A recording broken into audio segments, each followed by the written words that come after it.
राजधानी देहरादून में elevated road बनाने को लेकर जहां एक और सरकारी मशीनरी तेजी दिखा रही है, तो वहीं नेताओं के बीच इस एलिवेटेड रोड के निर्माण के चलते टूटने वाले मकानों को लेकर राजनीति गर्मा गई है।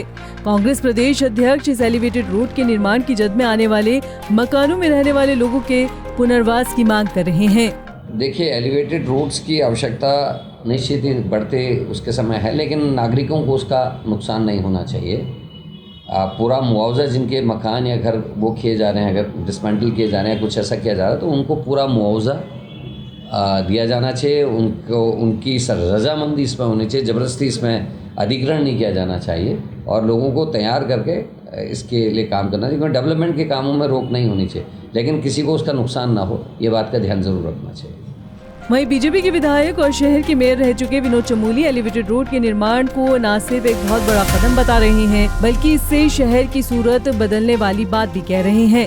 इसके साथ ही विनोद चमोली ने कहा है कि जिन लोगों के पास भी निर्माण के स्वामी होने का प्रमाण होगा, उनका पुनर्वास किया जाएगा। जो वहाँ पर आवासित है, आपको ध्यान में होगा, जब मैं नगर निगम में मेयर था तो मैंने हाउस टैक्स शुरू किया था, इन बस्तियों पर किया था। ये मेरा ही किया हुआ काम है और वो इसीलिए किया था ताकि जो व्यक्ति जहाँ जिस स्थान पर बैठा हुआ है उसकी जमीन के कागज के पास नहीं होते हैं बस्तियों में, तो जो निर्माण का स्वामी मैंने उसको घोषित किया था। निर्माण के स्वामी के नाम से आज भी तमाम लोग वहाँ पर हाउस टैक्स देते हैं। तो जिस व्यक्ति का जहाँ पर निर्माण है उसके पास वहाँ पर हाउस टैक्स की रसीद हो सकती है, उसके बाद पानी का कनेक्शन हो सकता है, उसके बाद बिजली का कनेक्शन हो सकता है, उसके पास वहाँ का आधार कार्ड हो सकता है, उसके बाद वहाँ का राशन कार्ड हो सकता है, उसके बाद वहाँ की वोटर ID हो सकती है।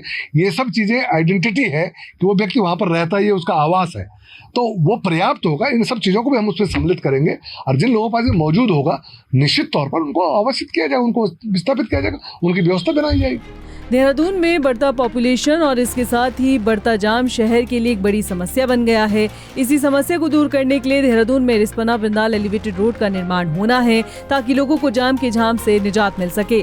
लेकिन इस बीच इस परियोजना का विरोध शुरू हो गया है, क्योंकि इस एलिवेटेड रोड को बनाने की जद में हजारों मकान आ रहे हैं।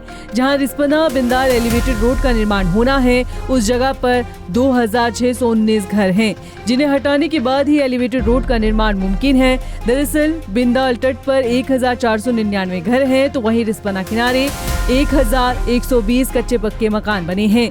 रिस्पना नदी के ऊपर बनने वाली एलिवेटेड रोड के लिए 44 और बिंदाल पर 43 हेक्टेयर भूमि का अधिग्रहण किया जाना है। इसमें 26 मोहल्लों की भूमि शामिल है। इस भूमि पर 2619 कच्चे पक्के मकान बने हैं, जो रोड की जद में आने से ध्वस्त हो सकते हैं। 11 किलोमीटर सड़क को अजबपुर कला, डालनवाला, कंडोली, अधोईवाला, जाखन, धोरण खास, किशनपुर, तल्ला नागल, डाकपट में भूमि अधिग्रहण की जानी है। रिस्पना पुल से लेकर नागल पुल तक 399 कच्चे और 771 पक्के मकान रोड की जद में आ रहे हैं।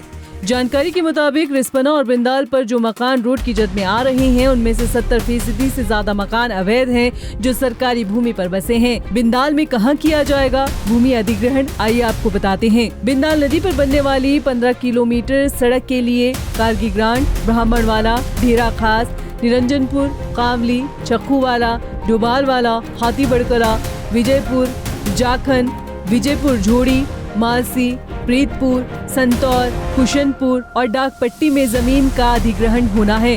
बिंदाल पुल से मसूरी रोड मैक्स अस्पताल तक 560 कच्चे और 934 पक्के मकान जद में आ रहे हैं। एलिवेटेड रोड की जद में आने वाले मकान में रह रहे लोग अब इस परियोजना का विरोध कर रहे हैं। उनकी मांग है कि मकान ध्वस्तीकरण से पहले उनका पुनर्वास किया जाए। वहीं इन लोगों के समर्थन में अब कांग्रेस भी आई है, तो उधर बीजेपी कांग्रेस से इस मुद्दे पर राजनीति नहीं करने की सलाह दे रही है।